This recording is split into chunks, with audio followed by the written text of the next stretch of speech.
Om Shanti. Good morning. मीठे बाप दादा के 17 नवंबर 2021 आज के महावाक्य है। मीठे बच्चे, तुम्हें साइलेंस में रहकर एक बाप को याद करना है।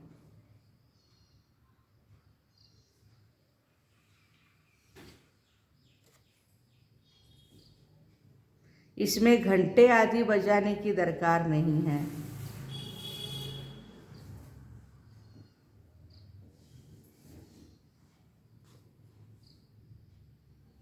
प्रश्न है, किस बात में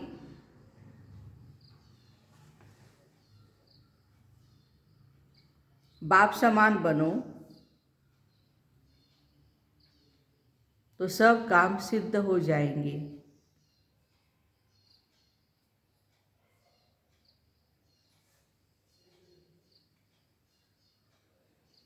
किस बात में बाप समान बनो तो सब काम सिद्ध हो जाएंगे। उत्तर है, जैसे बाप प्यार का सागर है,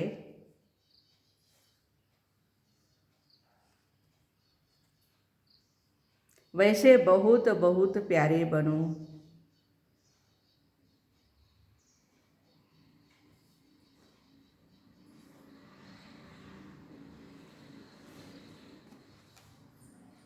क्रोध से काम बिगड़ता है।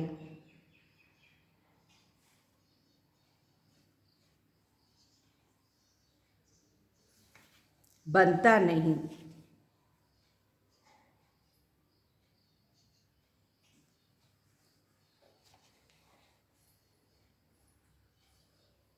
इसलिए आंख दिखाना, जोर से बोलना,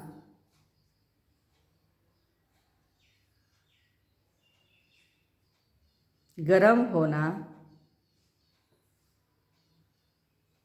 इसकी दरकार नहीं है।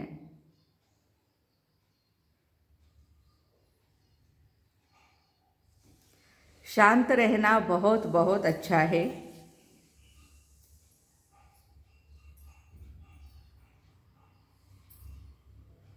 प्यार से बहुत काम सिद्ध हो सकते हैं।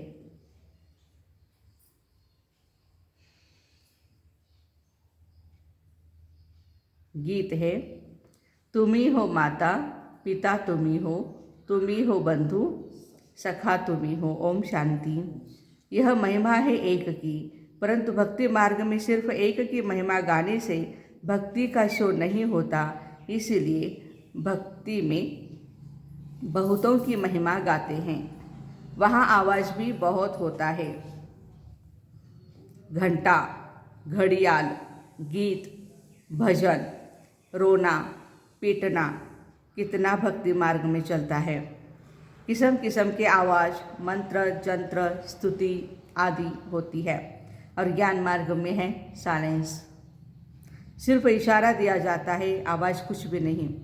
भक्ति में कितनी धूमधाम है। सबसे जास्ती घंटे बजते हैं शिव के मंदिर में। जहाँ तहाँ देखो घंटे ही घंटे हैं। किसको नींद से जगाने के लिए कोई घंटे आदि बजाए जाते हैं। शिव बाबा ने आकर मनुष्यों को कुंभकर्ण की अज्ञान नींद से जगाया है, परंतु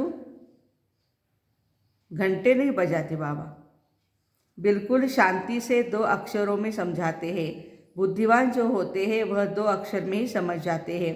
बाबा कहते हैं, बच्चे मुझे याद करो, तुमने ही मुझे बुलाया है, हे पतित पावन आओ। अब मैं आया हूँ, तुमको राह बताता हूँ। क्या अब तक तुमको पतित बनकर इस दुनिया में ही रहना है? बाबा प्रश्न पूछ रहे बच्चों को। पतित बनकर इसी दुनिया में रहना है या पावन बनकर पावन दुनिया में चलना है?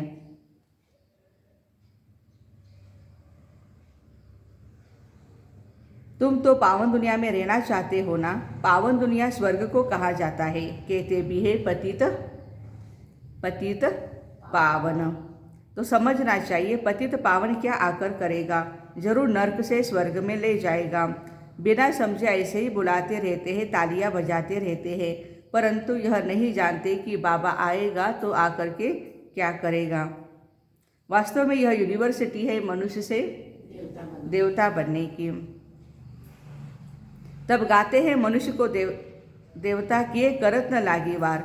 इसमें शास्त्र आदि कुछ भी पढ़ना नहीं है। भक्ति मार्ग में बहुत शास्त्र आदि पढ़ते हैं, ढेर लेक्चर्स आदि होते हैं। मास मास मंडप बनाकर बैठ आवाज करते हैं। यहाँ कितना शांति में बाप बैठ समझाते हैं। देखो तुमको बाबा आकर पावन बनाए, पावन दुनिया का मालिक बनाते हैं। पढ़ाई भी कितनी सहज है। तुम पहले पहले पावन थे, गोल्डन एज में थे, फिर 84 जन्म लेते लेते आयरन एज में तमो प्रधान बन गए हो। अब तुमको सतो प्रधान बनना है, इसलिए मुझे याद करो। सो भी अजपा जाप। जैसे कन्या की जब शादी होती है तो क्या जाप करती है? वो तो बस याद में रहती है। अभी तो फोन निकला है, फोन पर ही रहेंगे।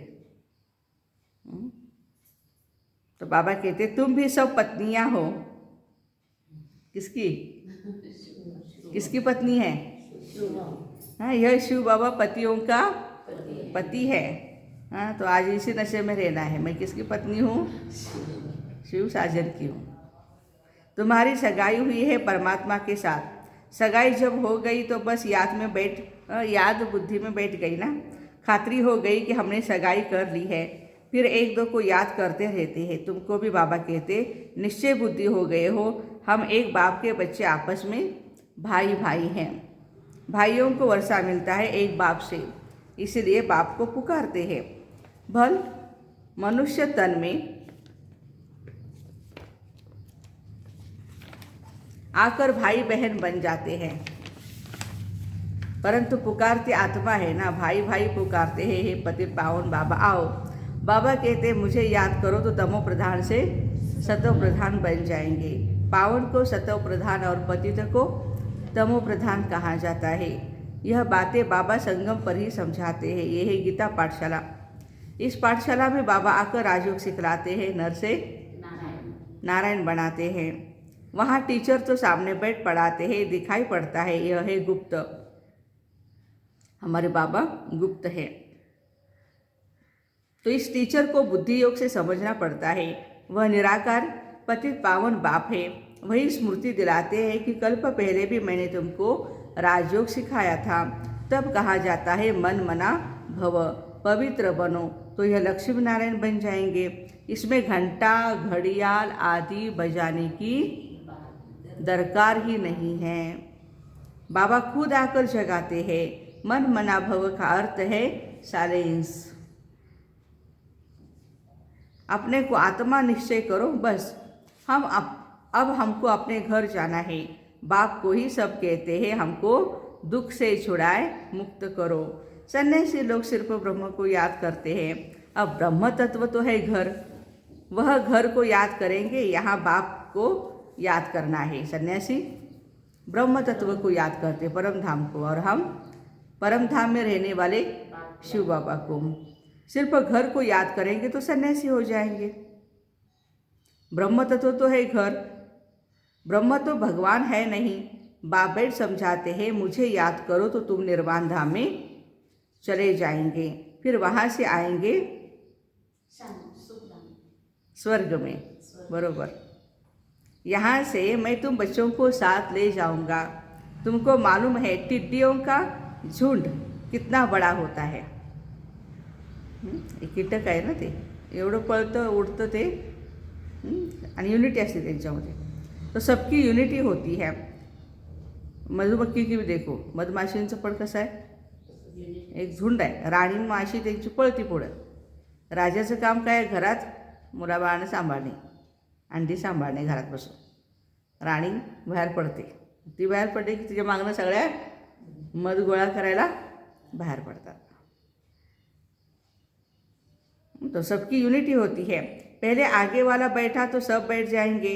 मधुमक्खियाँ भी ऐसी होती है। रानी ने घर छोड़ा तो सब भागेंगी उनके पिछाड़ी। वह जैसे उन्हों का साजन हुआ। राणी आहे भले ती, पण ती सर्व त्या मधमाशांची कोण आहे, जसा राजा आहे किंवा बाबा म्हणतो साजन है। उसमें फिर सजनी ही राज्य करती है हम जिन्स पर। शास्त्रों में भी है, आत्माओं सब मच्छरों सदृश भागती है, आत्माएं मच्छरों सदृश भागती है। अनगिनत आत्माएं हैं, वह मक्खियाँ हर सीजन में अपनी रानी के पीछे भागती है। तुमको तो एक बार ही भागना है, किसके पीछे? शिव बाबा के पीछे। अब सब आत्माओं को जाना है मूल वतन, तुम्हारा आवाज़ कुछ भी नहीं। इसलिए बाबा मिसाल देते, सरसों के दाने मिसल पीसते हैं, ऐसा महाविनाश होगा। बाबा भी बिंदी है, सरसों के दाने मिसल है। खसखस का दाना भी छोटा होता है ना, आज बाबा खसखस से याद करते हैं। परमात्मा भी बिंदी है, उनको भी देखा नहीं जाता है दिव्य दृष्टि बिना। बिल्कुल छोटा स्टार मिसल है। गीता में दिखाया है अखंड ज्योति का साक्षात्कार हुआ। तो यहाँ भी जब अखंड ज्योति का साक्षात्कार हो तो समझेंगे, तब समझेंगे साक्षात्कार हुआ। अगर बिंदी का हुआ तो समझेंगे यह परमात्मा थोड़ी है। गीता में लिखा है अर्जुन को बहुत तेजोमय साक्षात्कार हुआ। भक्ति की बातें बुद्धि में बैठ गई है। भक्ति मार्ग और ज्ञान मार्ग में रात दिन का फर्क है। तुम जानते हो हम 63 जन्म शरीर द्वारा कितना डांस करते हैं, 63 जन्म कितना भक्ति मार्ग का हंगामा देखते हैं। उसमें भी पहले जब सतो प्रधान भक्ति थी तो एक शिव बाबा की भक्ति करते थे, फिर यह गंगा स्नान आदि बाद में शुरू होता है। पहले अव्यभिचारी भक्ति होती है, फिर वृद्धि को पाती रहती है। यहाँ तो एकदम साइलेंस लगी पड़ी है, बगैर कौड़ी तुम विश्व के मालिक बनते हो। मम्मा बिना कौड़ी आई थी ना, मम्मा ने कहाँ पर धन लगाया है ना, बिना कौड़ी आई और विश्व महारानी बन गई। यह साधारण था। एकदम गरीब घर के बिना कौड़ी देखो खर्चा, देखो क्या बनते हैं। मम्मा फिर सर्विस बहुत करती थी, जाकर औरों को समझाती थी। बाबा कहते हैं मुझे याद करो तो तुम्हारे विकर्म विनाश होंगे और तुम सतो प्रधान बन जाएंगे। इसमें खर्चे आदि की कोई भी बात नहीं है। अगर कोई थोड़ा खर्चा भी करते हैं तो किसके लिए करते हैं? अपने लिए करते हैं। हाँ, जैसे खेती में 2 मुट्ठी अन्न की डालने से कितना ढेर अन्न निकलता है, और डालेंगे नहीं तो खेती बड़ी हो जाती है। यह भी 21 जन्मों के लिए तुम्हारी कितनी आमदनी होती है। मनुष्य से देवता बनना कितना सहज है, 1 सेकंड की बात है। बैठे भी देखो कितने साधारण। अगर कोई बैठ नहीं सकता है तो बाबा कहते अच्छा सो करके भी मुरली सुनो, लेकिन सुनो जरूर। इसका मतलब क्लास में आकर के वैसे भी लेटते नहीं हैं, बैठे बैठे ही सो जाते हैं। आराम मिलता है आत्मा को, ब्रेन को। तो बाबा कहते हैं ये धारणा की बात है, अंदर में बाबा और चक्र को याद करते रहो। याद करते करते ही शरीर छोड़ना है। बाकी मुख में गंगा जल डालने की कोई बात नहीं। गुरु गोसाई तो बहुत डरा देते हैं, तुम यह नियम तोड़ेंगे, भक्ति नहीं करेंगे तो ये होगा। समझो कोई की टांग टूट पड़ती है, वह नुकसान हुआ तो कहेंगे तुमने भक्ति छोड़ी ना, तब यह नतीजा निकला, तो डर जाते हैं।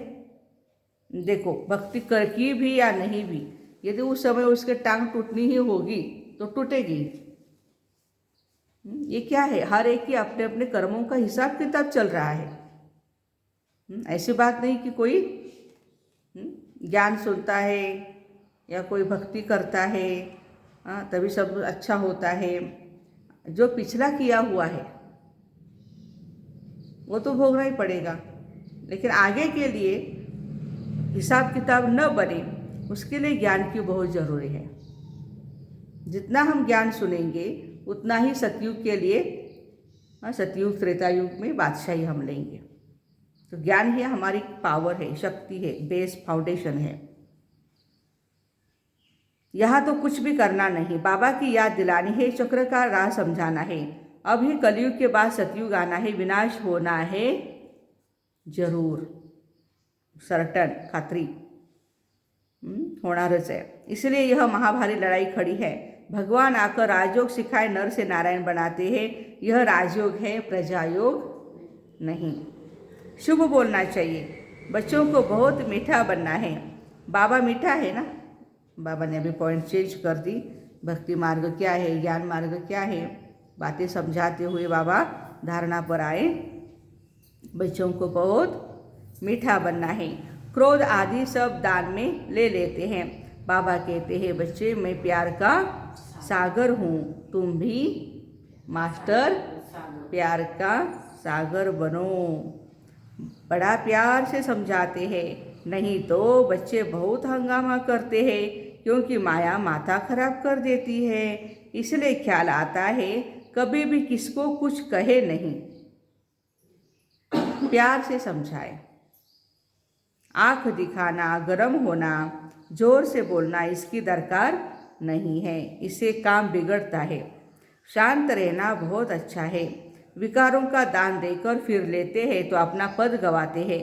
बाबा का बने गोया 5 विकारों का दान दे दिया। कहते हैं दे दान तो छूटे ग्रहण। फिर भी बाप पंडा है ना, पंडे ब्राह्मण होते हैं। शिव बाबा भी रूहानी पंडा है, तुम भी पंडे हो। ब्रह्मा बाबा के तन में आते हैं तो यह ब्राह्मण ठहरा। बाबा इसमें बैठा है, उनकी महिमा गाते हैं। तुम माता पिता हम बालक तेरे, और किसकी यह महिमा नहीं है। उनका कर्तव्य भी ऐसा है। यह पाठशाला है, बाप पढ़ाते हैं। यह बच्चों को याद रहना चाहिए। एम ऑब्जेक्ट है ही विश्व की बादशाही पाना। तो ऐसे पढ़ाने वाले को पूरी रीति याद करना चाहिए। स्कूल से स्टूडेंट अच्छा पास होते हैं तो साल साल टीचर को सौगात भेजते हैं रहते हैं। देखो, टीचर को सौगात भेजते हैं। यह त्यौहार आदि सब इस समय के हैं, परंतु इनके महत्व को कोई नहीं जानता। बाबा है नॉलेजफुल, वह आते हैं रचना के आदि मध्य अंत की नॉलेज देने। ठिक्कर भीतर में कैसे आएंगे। यह एक डॉक्टर ने सिद्ध किया था, हर चीज में आत्मा है, परमात्मा नहीं है। फिर यह कह देते हैं सर्वव्यापी है। उन्होंने कहा सब में आत्मा है, तो सन्यासियों ने कहा सब में परमात्मा है।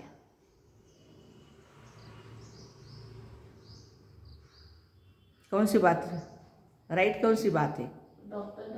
हाँ, जो डॉक्टर ने कहा सब में आत्मा है, लेकिन परमात्मा एक ही है, वो परम धाम निवासी है। कितना रात दिन का फर्क है। वह तो बेहद का बाप है, सबसे बुद्धि योग तुड़ाए अपने साथ जुड़ाते हैं। वह कहते हैं आत्मा बुदबुदा सागर से निकला। सन्यासी क्या कहते हैं?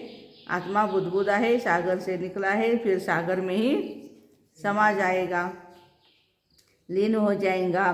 ब्रह्म ज्ञानी समझते हैं छोटी ज्योति बड़ी ज्योति में लीन हो जाएगी, फिर नई उत्पत्ति होती है। बाबा समझाते यह भक्ति की भी ड्रामा में नूंद है। मैं भी ड्रामा की नूंद अनुसार तुम बच्चों को आकर समझाता हूँ।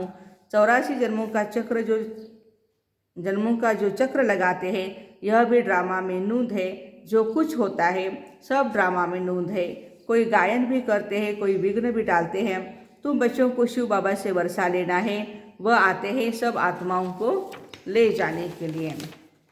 शरीर का नाम भी नहीं लेते। शरीर सहित थोड़े ही किसको भगाने आया हूँ। मुझे तो कहते हैं लिबरेटर आओ, हमको दुख से लिबरेट कर और जगह ले चलो जहाँ चैन सुख शांति पाए। तो सबका शरीर यहाँ ही छुड़ाए आत्माओं को ले जाऊंगा। तो कालों का काल हुआ ना बाबा, कालों का काल महाकालेश्वर है। मैं सबको इकट्ठा ले जाऊंगा, आगे पीछे नहीं। कितनी वंडरफुल बातें बाप बैठ समझाते हैं। कहाँ कोई बात समझ में नहीं आती है तो बोलो यह बात बाबा ने अजून समझाई नहीं है। जब समझाएंगे तब आपको सुनाएंगे। ऐसे अपने को छुड़ा देना चाहिए। बच्चे समझते हैं बाबा ज्ञान का सागर है, नई नई बातें सुनाते रहते हैं। वर्ल्ड की हिस्ट्री ज्योग्राफी सुनाने वाला रचयिता बाप है, जो आदि मध्य अंत का ज्ञान सुनाते हैं। तुम लाइट हाउस भी हो तो स्वदर्शन चक्रधारी भी हो, परंतु माया भुला देती है। गुटखा खाते रहते हैं, कुछ न कुछ लेस आ जाती है, वरना कम होते हैं, शक्तियाँ कम भी होती है, या और भी कोई कर्म करते रहते हैं। तो कर्मों का हिसाब किताब है। जब तक कर्मातीत अवस्था नहीं बनी है तो कुछ न कुछ होता रहता है। हिसाब किताब चुकतू हुआ और शरीर छोड़ देंगे, लड़ाई शुरू हो जाएंगी। अच्छा, मीठे मीठे सिकिलदे बच्चों प्रति माता पिता बाप दादा का याद प्यार और गुड मॉर्निंग। रूहानी बाप की रूहानी बच्चों को नमस्ते। हम रूहानी बच्चों की रूहानी माता पिता बाप दादा को याद प्यार गुड मॉर्निंग और नमस्ते। वाह बाबा वाह, शुक्रिया बाबा शुक्रिया। धारणा के लिए मुख्य सार है। पहली पॉइंट, विकारों का दान देकर वापस नहीं लेना है। मुख से शुभ बोलना है, बहुत मीठा बनना है। बाप के समान प्यार का सागर बनकर रहना है। सेकंड पॉइंट है, साइलेंस में रह, बिना कौड़ी खर्चा विश्व की बादशाही लेनी है। बाप की याद में रह, थोड़ा बहुत खर्चा कर 21 जन्मों की आमदनी करनी है। आज का वरदान है, नॉलेज की लाइट द्वारा पुरुषार्थ के मार्ग को सहज और स्पष्ट करने वाले फरिश्ता स्वरूप भव। फरिश्तेपन की लाइट में लाइट और माइट दोनों ही स्पष्ट दिखाई देते हैं, लेकिन लाइट और माइट रूप बनने के लिए मनन करने और सहन करने की शक्ति चाहिए। मनसा के लिए मनन शक्ति चाहिए और वाचा कर्मणा के लिए सहन शक्ति धारण करो। फिर जो भी शब्द बोलेंगे कर्म करेंगे वह उसी के प्रमाण होंगे। अगर यह दोनों शक्तियाँ हैं तो हर एक के लिए पुरुषार्थ का मार्ग सहज और स्पष्ट हो जाएगा। मनन शक्ति और सहन करने की शक्ति, ये दोनों होगी तो बाबा कहते हैं फरिश्ता स्वरूप बन जाएंगे। स्लोगन है, व्यर्थ बोलना अर्थात अनेकों को डिस्टर्ब करना है। व्यर्थ बोलना अर्थात अनेकों को डिस्टर्ब करना है। तो ऐसे नॉलेज की लाइट द्वारा पुरुषार्थ के मार्ग को सहज और स्पष्ट करने वाले सभी फरिश्ता स्वरूप भाई बहनों को ओम शांति। Have a nice day.